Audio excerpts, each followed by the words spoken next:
know if any of you, when you were in elementary school, were faced with the task of asking your parents to sign your planner each night after you completed your homework, but I know for me that was a huge source of stress in my family. I have 5 younger siblings, and my mom each night had to corner the children and ask them, okay, let me see your planner. Do you have any tests due? Do you have any homework coming up? What do we need to go to Michael's for? So we would always have to do this sort of rundown on our planners. And even though I had that sort of support growing up, I turned into a major procrastinator. I don't know if it was the adverse effects of being forced to be organized when I was younger, but I'm the hugest procrastinator now, and I highly disagree with this lifestyle. It's something that I've tried to dig myself out of over and over.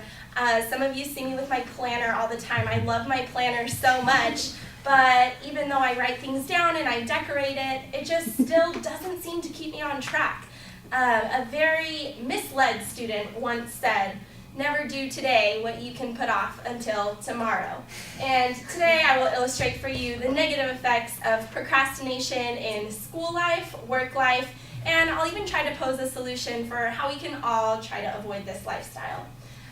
With our school life, I don't know if any of us have ever had the experience that I've had many times of working on a paper the night before it's due. And I'm not sure how many times your printer can run out of ink in 1 month, but mine always seems to run out of ink the night before I have a huge assignment due.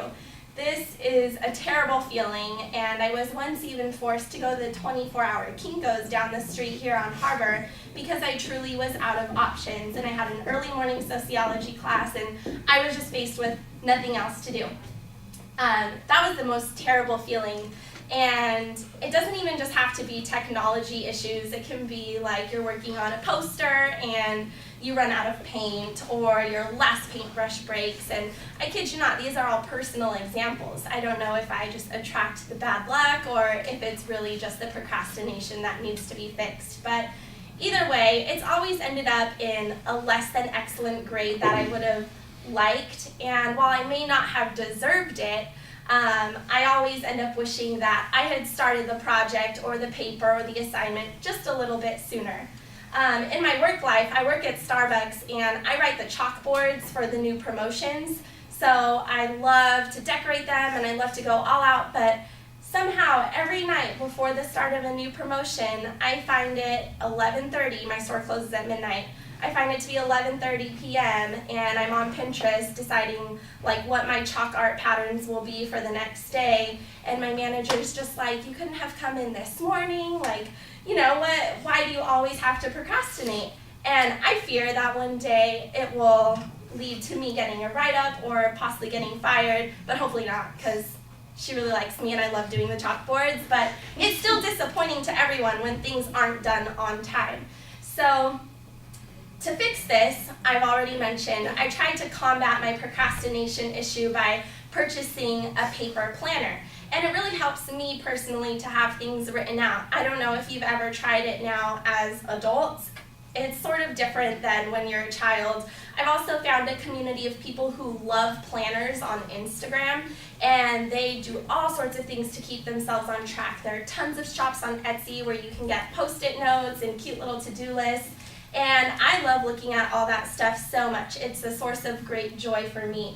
So that's one way that I found that I can try to combat this epidemic that I have fallen into, that is procrastination. So I highly suggest you all try to add a planner to your life and see if it does any good. And maybe we could have avoided the mistake of that student who did say that never do today what you can put off until tomorrow.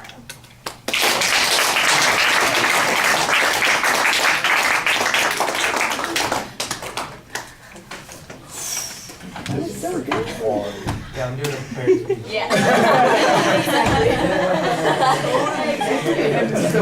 Right.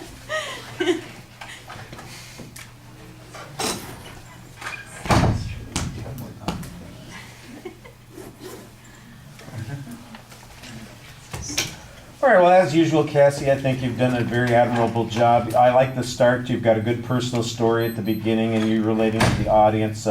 immediately. There's a nice transition to the topic. There's a nice transition to the topic, and you have a clear statement of your point of view. There's an excellent layout of what the supporting structure is going to be. All of the examples develop pretty effectively. You've got a little bit of humor in a couple of spots to make them more interesting, and you got enough detail that people can kind of relate to it and know exactly what you're talking about. The only thing that I thought was a little bit of an issue was that sometimes the transition seemed a bit abrupt. When you went to the second point, that seemed very quick, and I didn't even realize that you were getting to that third point. Although I knew that you'd set it up at the beginning, it just sort of felt like it arrived. So I think you could be a little bit smoother on that.